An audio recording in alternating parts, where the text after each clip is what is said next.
Hello and welcome to the Inspiration Reports. Grab yourself a nice beverage and get ready to be inspired.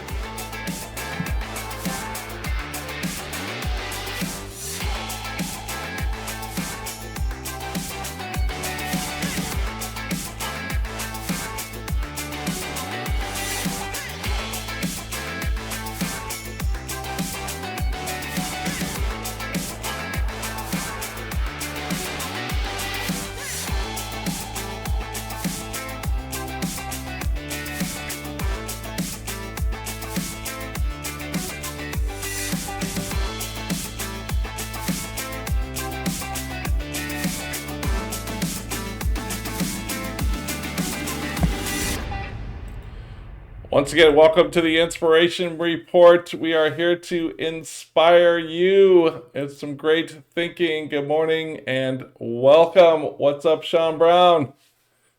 Big guy, how are you? I'm good. I'm good. Unfortunately, our good buddy Jose could not be here today. He is not feeling well. So we are sending out positive thoughts for him, even though he did contribute quite a bit to this report. So thank you, Jose, for that. But we hope you feel better, definitely.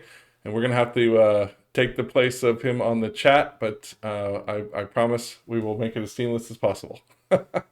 Lee, do you know how to do it? I Do you know how to mean, do what? a little, maybe a little bit, We'll not too figure it out. much. Yeah, I got some duct tape. You know how it works around here. Anyway, so we've been collecting some good stuff, Sean. A really good report you got ahead of us here. Thanks, So pal. I think we should get started. What do you think? I am ready to go. I'm excited. It's November. I'm ready for. I'm in Yeah, holiday mode, right? So let's yeah. I saw you've roll already beautiful. you already put up your Christmas decorations. I saw that. You're ready to go. You're just bypassing the whole Thanksgiving. Not even giving No, Thanksgiving its due. Come on. no, we eat Thanksgiving and we love it, but nothing Yeah, changes in Florida. It's like you need something, yeah. some I kind of agree. change. So why not put it up and let it be around for a while?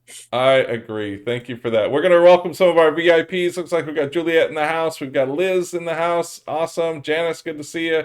Thomas, good to see you too. Thank you all for joining. We hope that what we have here is going to inspire you. So I'm going to go ahead and get this show rolling here. We have a little inspiration in a box to help you see outside of yours. You know us, Lee and Sean. Again, our great producer moderator is sick today, so send out some positive vibes for Jose. Remember our guidelines, of course. Keep it positive, share the air with each other, of course, be respectful.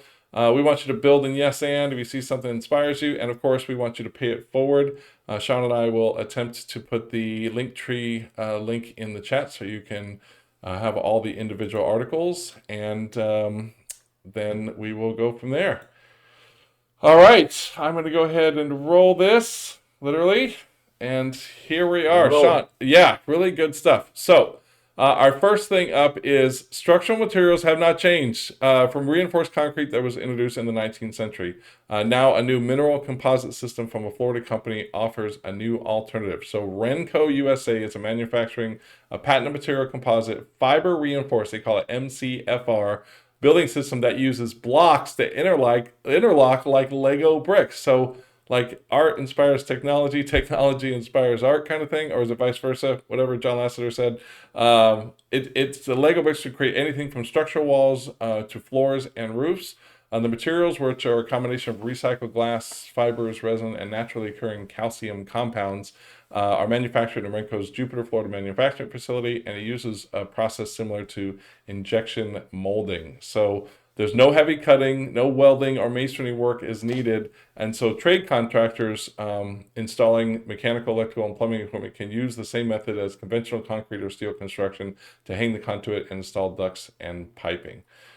Just looking through the article, Sean, they basically said that workers don't require any specialized training. The MCFR system uses color-coded plans and 3D models of interlocking system that new workers can easily follow.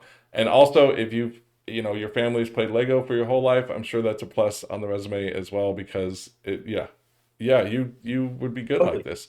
Super, super interesting. Tell us what else caught your eye about this. Well, just the my first word goes to novelty, right? But it's well beyond that. The simplicity of being able to build. Like, does this open up jobs for folks that may not know about certain levels of masonry or other technicalities, right, of traditional building? Yep. Is this literally you show up to the job site and you literally get like this Lego, 48 page, color booklet. It's like page one, put this block here. Yeah. And Exactly. right. And I mean, who knows? It's like self construction to me. It's like a whole new level of DIY, Yeah, right? Just order the bricks and put them together. totally. You know. I also Like was. what if you Go ahead. go ahead? No, I was just reading how they, Hey, they did years and years of testing, and it says that the low bearing floor system met the conditions accepted outlined in the ASTM for a total of 60 minutes. So they basically tested and burned it and saw what happened and retested it for like a year to make sure that it's perfectly safe. So pretty interesting. Now, I have to say, right, if I picked out my home building concrete Lego kit, I would start with them all dumped on the lot just in one big pile, Right. and I'd be sifting through them, right? Oh man.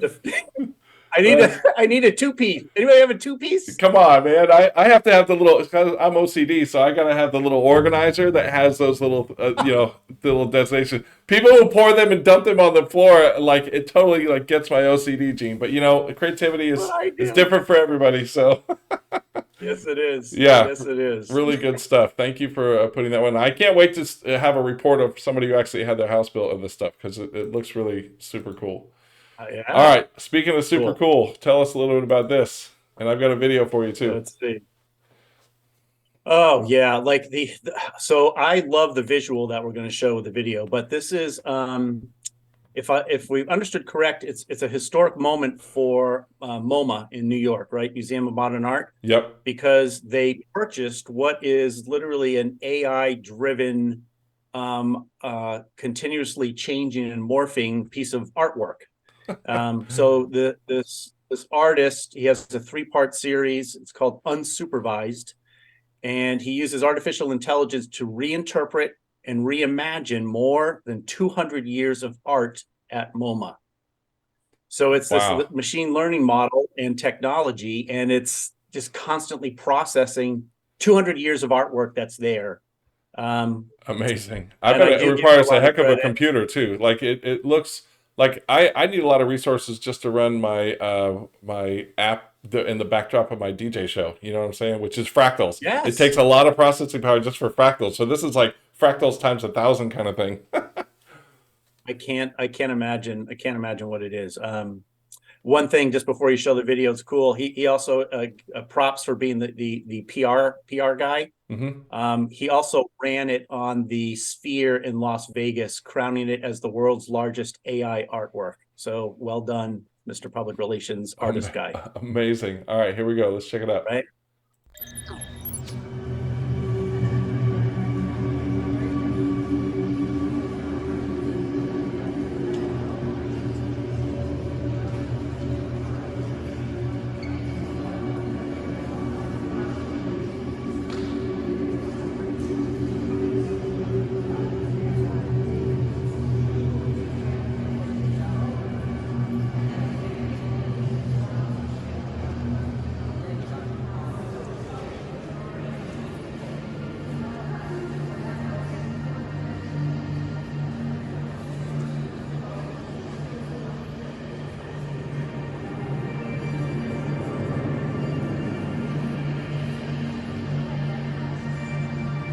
I feel like it's like a portal in Stranger Things to the I'm upside telling down. you, there's not enough gummies in the world for this bad boy. Yeah, MoMA's going to add that to the Yeah. gift shop. Really just trippy. Like I even want to like there isn't a lot of information about the specs, right, of the technology Right. and stuff, but what kind of screen? Like what's the technology of the screen that it's Yeah. running on? Because Yeah. it's insane. I'm all in. I'm glad they don't But have that as an outdoor installation because you could seriously cause some accidents with that bad boy. Like, come on. right. Crazy stuff. All right. I Thanks love for it. putting that one in. Okay. What you going to do with all that junk inside your space trunk? Sean, you're really good at the headlines, man. I got to give it to you. So there's a lot of space junk. As a matter of fact, I'm pulling up the article right now. The FCC recently fined Dish Network $150,000 for failing to move an old satellite far enough away for others in use. Space junk is made up of bits of tech that are in orbit around the Earth but are no longer in use and risk collisions. So I saw a movie about this once. It was called Gravity. And it was the most stressful thing in the world, right? Right. The space junk hits somebody, and then poor Sandra Bullock has to go through all this stuff just to try to get back to Earth. Sorry, I'm not going to reveal it for you in case you haven't seen it. But yeah, apparently it's a thing, right? Officially called space debris, it includes things like old satellites, parts of spacecraft, and the FCC says that Dish's satellite poses a potential risk to other satellites. So it's like a new concern of the Earth here. It says, according to NASA, there are more than 25,000 pieces of space debris measuring over 10 centimeters long. Bill Nelson of NASA recently told the article here that in July the space junk was a major problem, which has meant that the International Space Station has had to be moved out of the way of the debris flying past. So interesting that we have to kind of recalculate. By the time we get consumers in space, they'll have to dodge all the space debris just to get to the Hilton on the moon. You Yeah, know? that's right. Maybe that'll be a new attraction, right? It's like a new space attraction, just dodging and weaving space debris. Huh, interesting. New take on it. And there's also, I was looking in the article, I don't see it there. There is a physics law or physics phenomena. There's a name for it Okay. that as junk collides into each other and breaks apart and then goes in different directions, it is the fear that it is a process that will then never stop, and everything's going to continue to crash and pick up speed. And so there's this, they're trying to prevent it, trying to Yeah. prevent this huge incident from happening, because nothing will be able to get up or go through. It's Yeah. crazy. Well, I recently visited the satellite the Starlink satellite assembly building, and there's no stopping them. They're launching like 20 a month. So, So they're definitely right. contributing, large contributor to the space junk. But you know what? I'm still getting better internet now on Starlink in Florida. So thanks, Elon. It's kind of the equivalent of Elon Musk flying in a rocket ship in space and constantly throwing his water bottles out the window of the rocket ship in space. Right. All Right? right, we got a The comment cigarette here. butt. Our good buddy Francois in South Africa says Japan will launch a satellite made of wood in 2024. Will burn away when re-entering the atmosphere, and if anything survives, it will decompose naturally Really? wherever it lands. Yeah, that's interesting. Thank you so Brilliant. much. Yeah. Oh, looks like we got Josh here from France too. What's up, Josh? Yeah, pretty Hey, brilliant, right? Josh. And they're also Love they're it. also toying with a car that runs on, I was going to say aluminum. It's not aluminum. It's ammonia. A car runs on ammonia. So we'll see Oh. about that. I know. And me just buying an electric car. What the heck? All right. Now, nothing as cool as feather bowling. Okay. I hope this doesn't mean, Sean, that axe throwing is going to go away. I was just getting good at axe throwing, and now it's not hipster enough, and now we're going to feather bowl instead. So tell us about feather I bowling. mean, speeding through pickleball. Have you played pickleball at all? No, are we You gonna? pickleball? There's like No. pickleball courts everywhere. They're gonna take those away now too. Come on, Yes. I want to play some pickleball. I yeah. So this is really interesting. Feather bowling. So there's a bar in New York City, and it's picking up speed, so to speak, with Gen Zers that are just coming and trying this very relatively easy game to play, but it's just a little bit different. So the history of it is a little foggy. It said that hold on here, where is it? It was, legend has it that many years ago in the fields of Belgium, farmers would get bored. So they would grab wheels of cheese and they would bowl them down fields towards pigeon feathers, playing a Okay, game of who could get closest to the feather.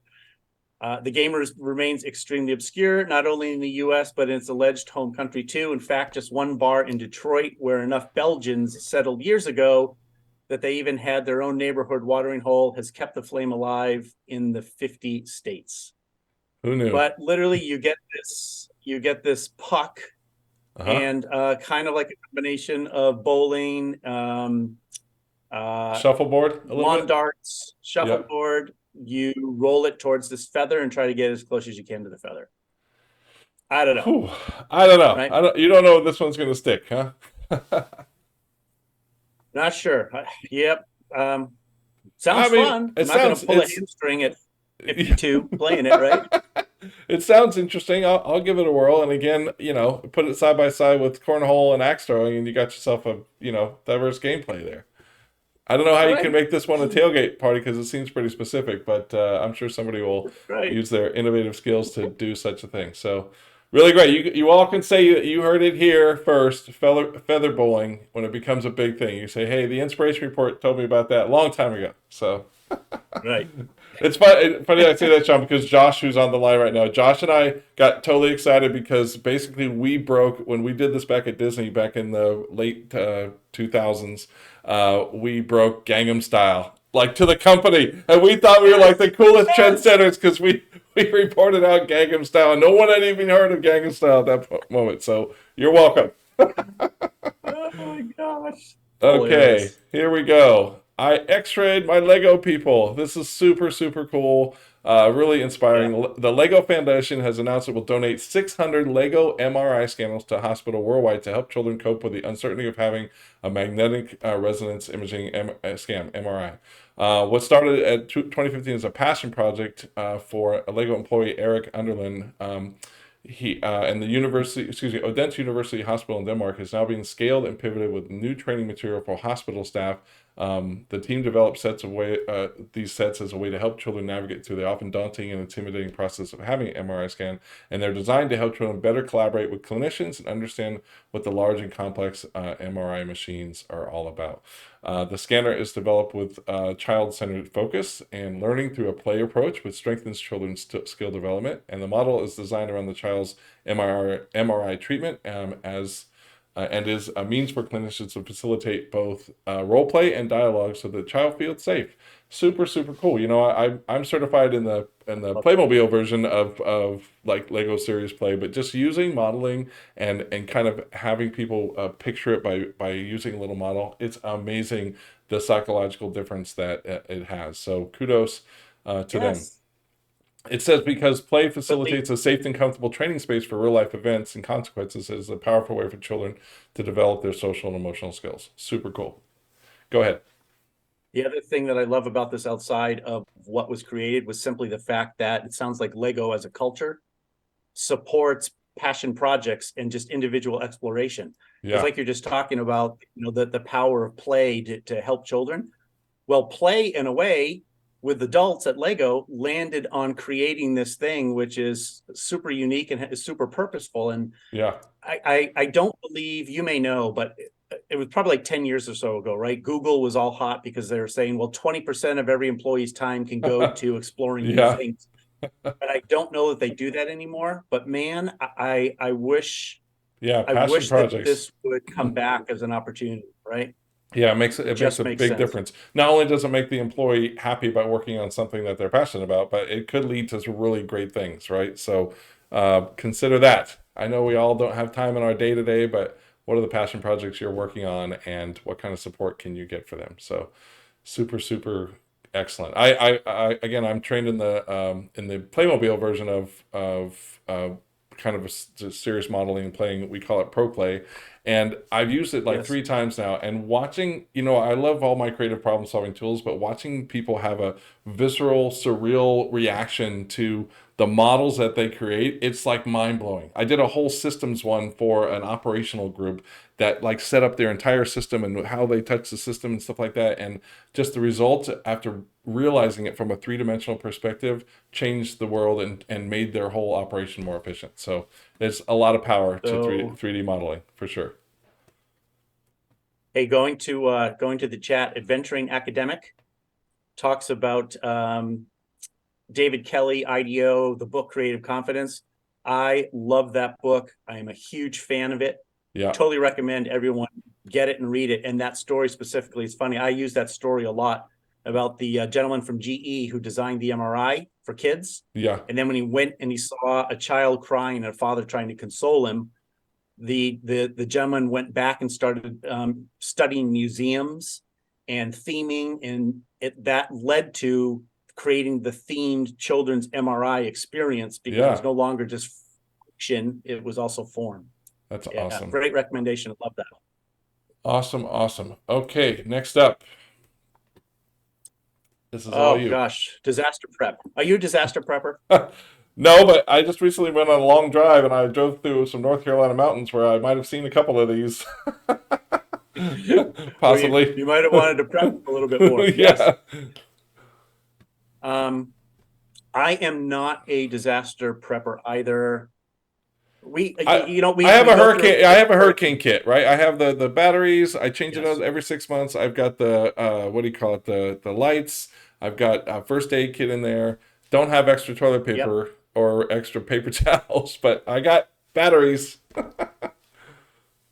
Well, the somewhat assumed fueled by the pandemic and the crazy shortages of certain things in the grocery stores, toilet paper, a bit of hoarding, concerns with supply chain shortages and stuff. Hmm. There is a minor short-term disaster preparation movement for folks where they are purchasing kits that are pre-made. They don't have to think about them and having them in their homes just in case for like several weeks at a time.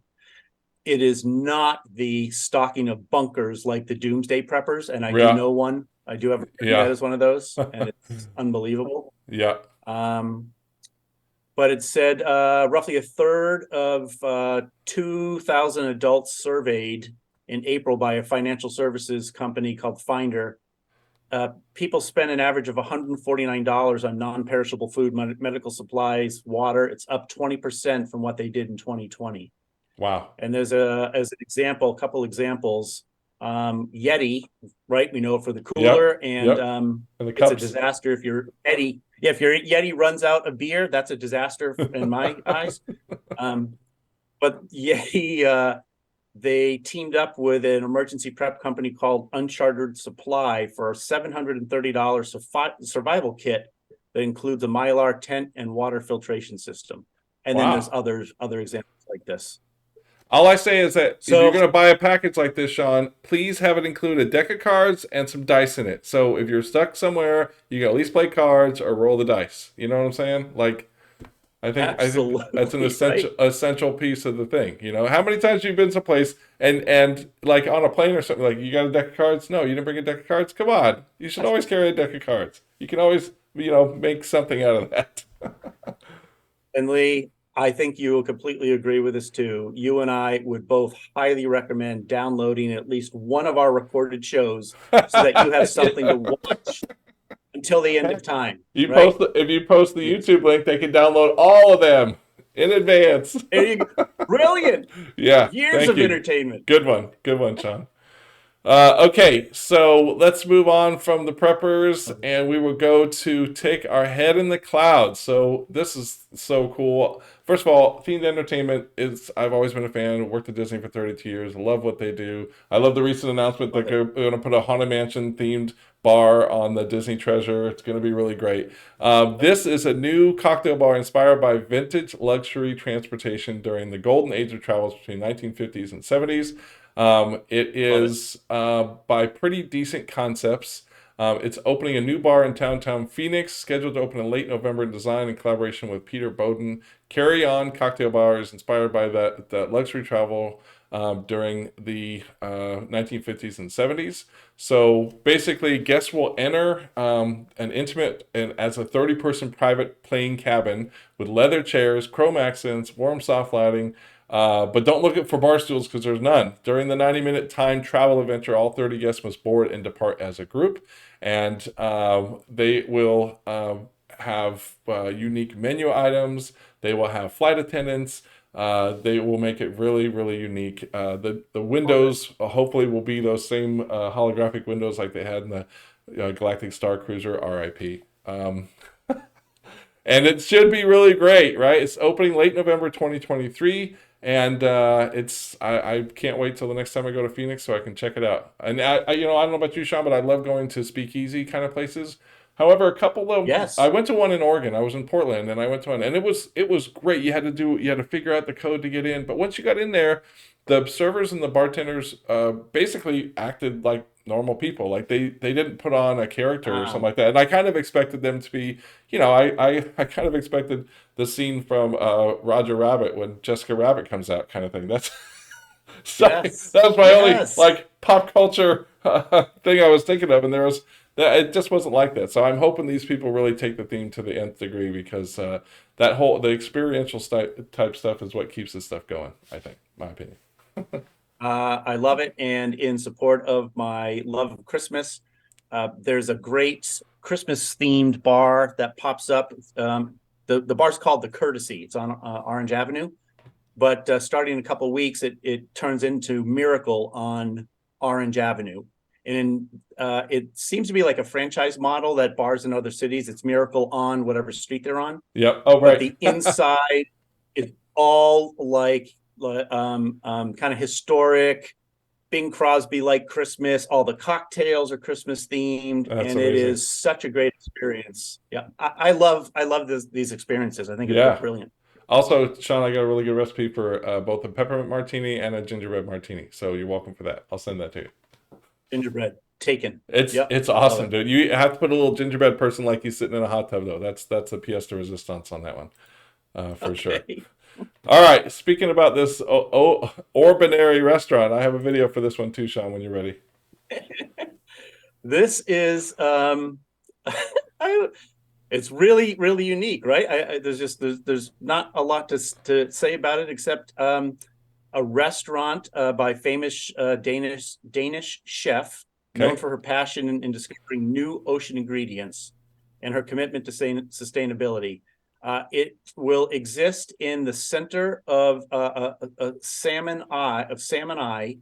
It opened in 2022 and it's themed around sustainable marine life. The structure is a double curved ellipsoid design, and it is floating in the middle of the Hardinger Fjord waters. Great Um, pronunciation. Nice job. I gave it my all. Yes, totally does look like a Bond restaurant. Um, I think you got to run the video. Like it's the most unbelievable setting, right? It's Yeah. All right. Here we go.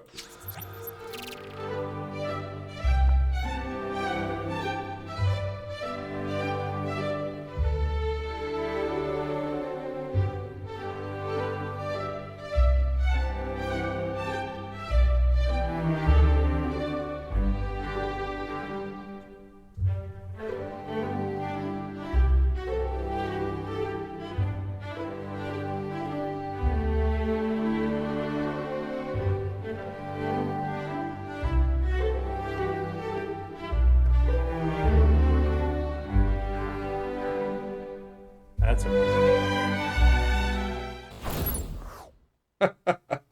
Not quite sure what cool. they were dipping in there, but it looked really interesting. Interesting is a Uh, good word. Yeah. yeah. Let's just But hope. cool, right? Like a imagination of something unique. That facility could not have been cheap to create, No, but not at what an all. amazing But let's do it. space and place, and just cool.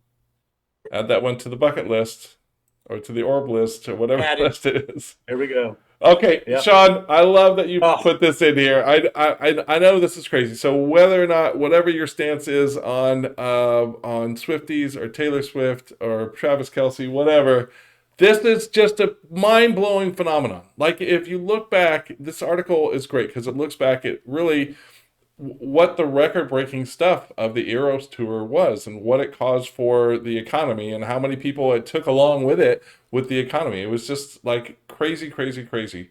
Taylor Swift basically added billions to the U.S. economy and her own pocket, of course, in the record oh shattering yeah. Eras tour to set the most lucrative concert run in American history. But the massive production not only provided a jolt of money to sold out stadiums, it also infused the American economy with a trickle down flow of cash. Now, as the shows, or what do you call it, the shows headed to the movie theaters, more will experience it. Shell out a Why lot of not? cash for that, and like crazy. So it says here, and I'm going to read all these stats if you don't mind, Sean, because you took so much time gathering them. Yeah, So please. biggest, Unbelievable. it stands to make as much as 4.1 billion from the Eras tour, according to estimates from Peter Cohen. from Babson College, 4.1 billion estimated personal earnings from the tour that Taylor Swift would make. That basically means that if she shared it with all of us, it would be about $20 for everyone in America, basically. Everyone in Yeah, America, yeah. 20 So bucks. it says this tickets which started at $49 sold in multiple face values on SeatGeek. The average ticket resale price on SeatGeek was $1,611. Can you believe that? Oh my Let's see. gosh. According to the run, it was they made $48 million in Cincinnati, 140 million in Denver, 320 million in Los Angeles, 48 million in Kansas City. Let's see. We're still going. There's 208 million estimated additional room revenue that hotels saw. In Seattle, Swift set a record for single day revenue for downtown hotels, notching $7.4 million, about $2 million more than the record setting during a Major League Baseball All-Star game not Oh a year gosh. earlier. Let's see. What's the next one here? It's just like it keeps going. Oh, there was a 1,600% increase in Blue Eris crew necks sold on eBay from March to July. Interesting fact, right?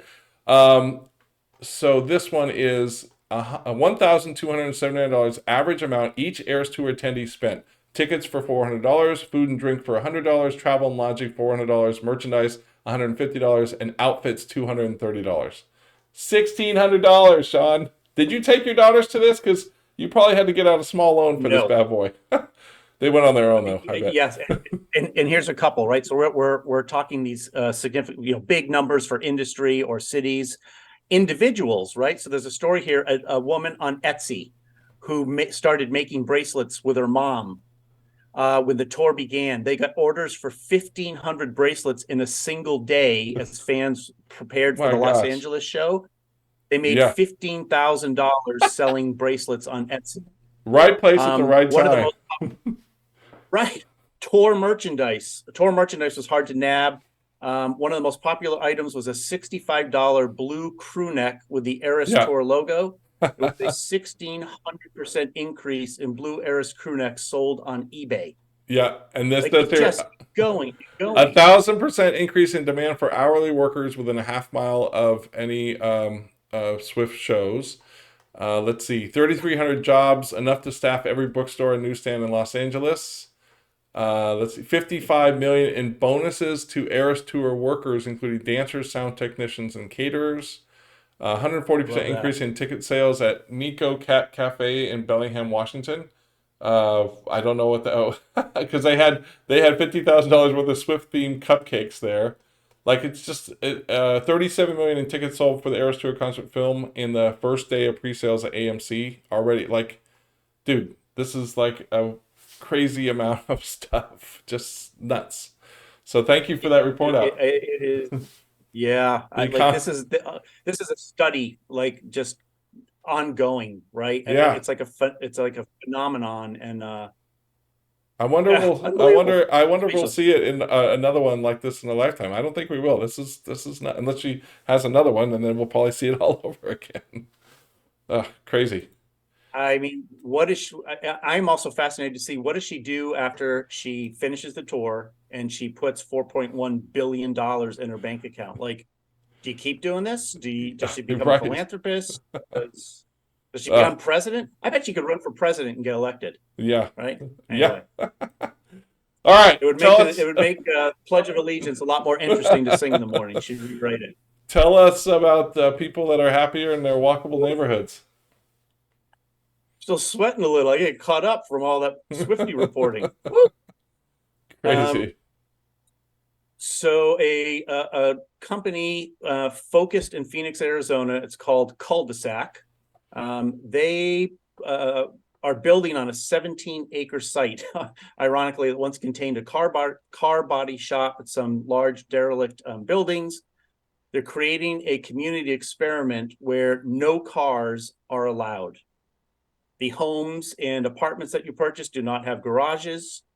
The city, town, or whatever residential area, quite honestly, is following historic city development, like communities in New York where you can walk to the grocery store, Yeah. All of your entertainment and their shops and services are walkable. But New York and San Francisco, people love that, but super, super expensive, and the Yeah. majority of people are priced out. So they are creating a small community for 1,000 people, 760 units, supposed to be completed in 2025. Sounds kind of And it is all Epcot-ish too. based on totally. Yes, Yeah. totally. Yep. What There's what what some I think different is slanted interesting views. is I think that it's you can take away stoplights like they do in Carmel by the Sea. You still have cars, but like it was suburbia that kind of killed that, right? Suburban sprawl is what killed us from walking to the grocery store because we had to actually Yes, get in our car and go out. So this is like bringing it back. It's great. totally bring it back. Yep, yep. Then there's some other stuff with design, the elements that are being used, the type of materials that actually helps keep the community cooler instead of traditional asphalt and stuff that heats up, and um, super interesting, right? Yeah, Super interesting. can't wait to see it. And So then at night they'll be able to go to that cool bar in Phoenix. They have to walk there though. yes, that's right. That's right. Okay, this is a fun promotion. When life gets bad, just get yourself a free pizza. Domino's is Oh, actually offering customers an emergency pizza program and giving away a free medium-sized pizza as a pick-me-up. So this is to help people that's a lot of have a lot of uncertainty in the world. In order to qualify, customers who place a Domino's order online for delivery or for takeout will get a free pizza credit to use within a 30-day period. And if you're feeling down, then just order yourself a Domino's. Pretty simple, right? there you go. Sometimes you overcomplicate Yep. stuff. Don't have to do this. You're feeling sad, order a pizza. That'll make you feel all better. Cheese and pepperoni. Yeah, Yep. Cheese and cures most pepperoni things. solves a lot. And a Yeti full of beer, right, Sean? That's right. Hey, Lee, and just a quick add on to Domino's, right? Like we keep finding stuff, promotions and things that they do. So we mentioned it before, like they tested at the, I think last month we showcased the jetpack that Yeah, delivered to the yeah, concert, right?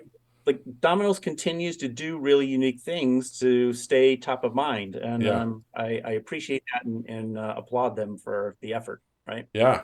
I unfortunately deleted the app from my phone. Sorry, didn't want all that temptation of being in there. But every now and then, something like this makes me want to download it again. There you go. There you All go. right, tell us So a little bit about this.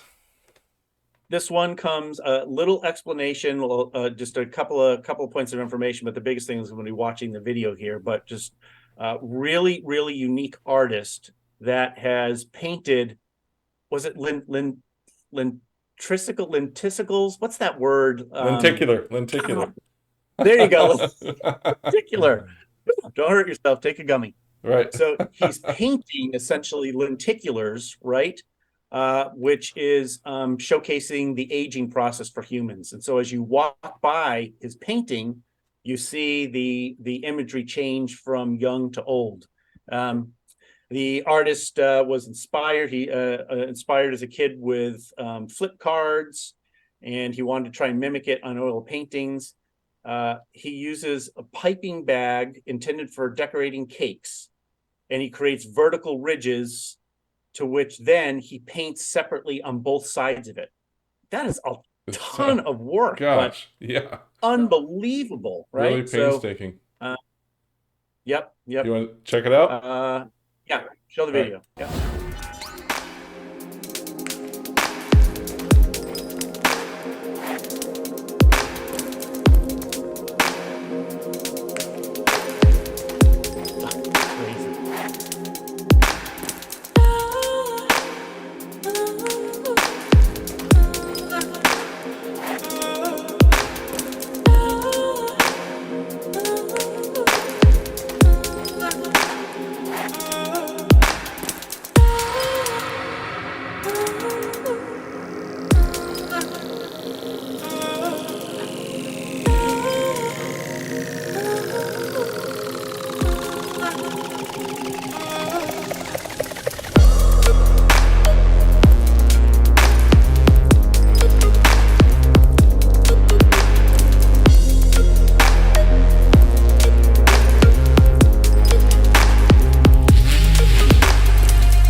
Marilyn Monroe to Albert Einstein. Crazy. Crazy. Yeah, really, You know, really Lee, interesting. the topic that comes up for me, and we go right back to the MoMA artwork, right, which is Hmm. AI generated. Um, this is just simply a statement. It's like AI could have easily created this artwork, right? And probably literally could have looked exactly the same. But where do we go in appreciation of human creativity, Yeah, right? And the creative process as humans. And yeah, I yeah, don't know. This is amazing. a very, very interesting example, right?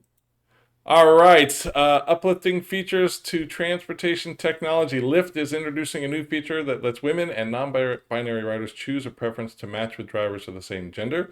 The ride-hailing company said it was a highly requested feature, saying that the new feature allows women and non-binary people to feel that much more confident in using Lyft, but also hopefully encourage more women to sign up to be drivers uh, to access its flexible learning opportunities. So the service will be called Women Plus Connect and is rolling out in the coming month. Riders can turn on the option in the Lyft app. However, the company warns that it's not a guarantee that they'll be matched with a woman or a non-binary person if one of those people aren't nearby. So, interesting reaction to changing target audience, and Lyft Yep. seems to be someone who's taken a stance on it. So, good for them.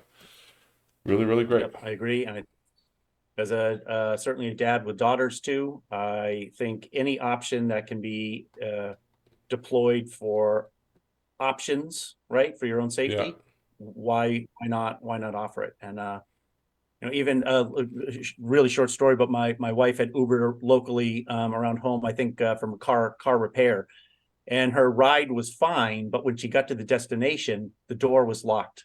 And the Oh, driver said, "Oh yeah, I have the locks on. I have to open it for you." And I freaked out when she told me that. yeah. But The child locks. Yeah, that's it's horrible. just Yeah. it's the options for safety should be a no-brainer, right? Yeah. As tech evolves. And keep going, right? Keep it up. Yep. Okay, tell us about the tipsy robot.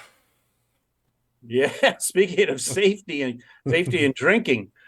Wow. So again, AI, evolution, technology, what jobs can humans do? What jobs do we want robots to do for us? So in Las Vegas, there is an influx of growth of de deploying robots to do some of the basic jobs that for years was the service industry, right? So Right? people now go into Las Vegas and other places too, but you check in at kiosks where there's no people at the front desk. There's text bots now making restaurant recommendations instead of a concierge. Right. Robots can serve food behind the bar. Machines are pouring drinks. Studies are showing that for Las Vegas specifically, 38 to 65% of jobs there could be automated by 2035. Wow. 38 to 65%. So the article that we have, which again, it's in our link tree, it also is going a lot more into U.S. government assessment of this and labor and all that. But the fact that what's going to evolve for us where it's the robot bartender and the Jetsons are coming to life. What do you think? I mean, yeah, it's super cool. I was just playing a video game the other night where I had to go to a robot bar and negotiate with a bunch of old robots to get out. And the robots were serving the drinks and drinking the drinks. And they were drinking something like WD-40, which I thought was really funny. But yeah, it's a novelty. I don't know. I'm a little bit on the edge on this one because it's a novelty. But I got to tell you that I love a good Manhattan, and I love the diversity of the Manhattans that I get when I order them out at a bar because everybody's got their idea of what a true Manhattan is like. Yeah. So I enjoy what Yes. the nuances, what the differences are. I don't know. I kind of compare this to a DJ because you can have a robot play, you Yep. can have a playlist and a robot play, but there's a certain human connection that you have with the people in the room that if that DJ wasn't a human, they might miss a point and not play the right song at the right time. I don't know. Let's see how it goes. I don't want to naysay it, of course. Let's see what happens. Right. You know, Yep. Yep. the future is here, my friend, and I hope this future comes true really fast. So, Sean, I don't know if you realize it, but I just got back like late last night from a 6-night journey from Florida all the way up to Canada. and in my new Oh, electric vehicle, and it was an awesome drive. It was a total awesome drive, but you can't do it if you're spontaneous. I had to plan. I did an Excel yes. spreadsheet for the thing for crying out loud. I'm not an Excel guy, and I still did a spreadsheet for it because Calculations. yeah. Well, I had to because I wanted to make sure that wherever I went, there was redundant backups for charging stations because I mean, just the other day I was coming from Oh, Disney and I went to Disney Springs and all three chargers were out. Like totally, I'm glad I didn't rely on them. Otherwise, I would have been, kind of messed up. But in this case, I had planned most of my charging stations. It was all really great. But when you get there, it's a total like it's still new frontier stuff. So it's a total afterthought. And so they're in the back of Walmart by yes. the containers. And some people get out to chat, some people don't, some people sit in their car. Like there wasn't any thinking about socialization like Elon is doing here. So Tesla is actually got approved to build its own diner drive-in theater. So it's going to be located in Los Angeles. It's basically they want to change the supercharger station. So right now it's kind of functional, right? If you have a Tesla and you go to a supercharger, it's usually at Wawa's or Sheetz or wherever coast it you're on, and you go sit in the back of the stuff. You back your car in and you just sit there. Or like I said, some people like to get out. I had a guy a late night one at a Walmart in Jacksonville, and the dude came up and talked to me like he wanted to know about my Ford. I asked about his Rivian. We were chatting. But Yeah. it's interesting because they're going to make more of a socialization about it because it's not like getting gas. You get Yeah. gas and you're done in like 5 minutes, right? You fill up, you're done. Well, this in simplest, it's probably 30 minutes. Most of the time, it's about an hour, right? And so having something to do is just really great to go see a movie, go see a piece of a movie, whatever it may be. Having this Tesla diner sounds cool, and I think what the most important thing, Sean, is I hope this inspires other people to think differently about, hey, we're not, it's not just functional. We want canopies so we can see the screens. We want to be able to go in and eat some food, that kind of thing. So I hope this changes the landscape, if you will. And honestly, does this slow down just our perception of what travel is? Right? Yeah. Is it all just about speed, immediacy, and maybe it's more of an experience now? Well, like you said, you mapped it out. You had an Excel spreadsheet, and going back to the change in gas stations, does this become more of a thorough experience of point A to point B? Yeah. Um, We covered I one would last say, month Lee, too. If you remember, we covered a design that was kind of a circular design. Everybody pulls up. That's the other thing is that yeah, the etiquette has not been established yet. So you can get one person that yeah, takes up two spots because they don't realize that they're parked in a place and the yeah. cords aren't long enough, and it's just like, dude. And then you get I can't tell you. I went to at least two hotels on my trip, and darned, I got there late. That was my bad. But I got there, and there was a combustion engine parked in the parking space because there was no other parking places, right? So it was just like, dude, come on. I It's got one chance hilarious. to charge here, bro, and you parked in my spot. So You ongoing thought it was a stuff. phone charger. Yeah. Hey, I'll tell you what though. I am doing that. I'm being the early adopter. So Sean, when you go electric in a couple years, it'll all be set for you. So I'm taking one for the team here. Nice job, nice Yeah. job. And for your next trip, I'm gonna package you up some wheels of cheese and a feather, Yes, please. And so and you a can deck play. of cards for crying out loud. Anyway, good stuff today, Sean. Thank you so much for the all the great content. Thank you so much to all the folks that joined us. We really appreciate it. We are back on December 8th. Hopefully that works for you, Sean. I kind of put that on there, didn't ask you, so hopefully that'll work. December 8th, we will, if not, maybe we can move it to the 1st. It's just kind of close, but December Yeah. 8th for now. We appreciate you. Again, we'll put the link tree in the chat. Please make sure you pay it forward, and we'll post the video if you want to send it to anybody on our YouTube page. But Sean, anything else to add before we send everybody off to a great Yeah, weekend? yeah. Yeah, one other thing too is if you ever see opportunities within your organization, or if you're engaged with an association, Lee and I and Jose would love to do a report live and in person. We could Yeah, customize it based on themes and topics, but keep us in mind for that also. awesome. All right, you all have a great weekend. Thank you again for joining us, and we will see you next time. Thanks, everybody.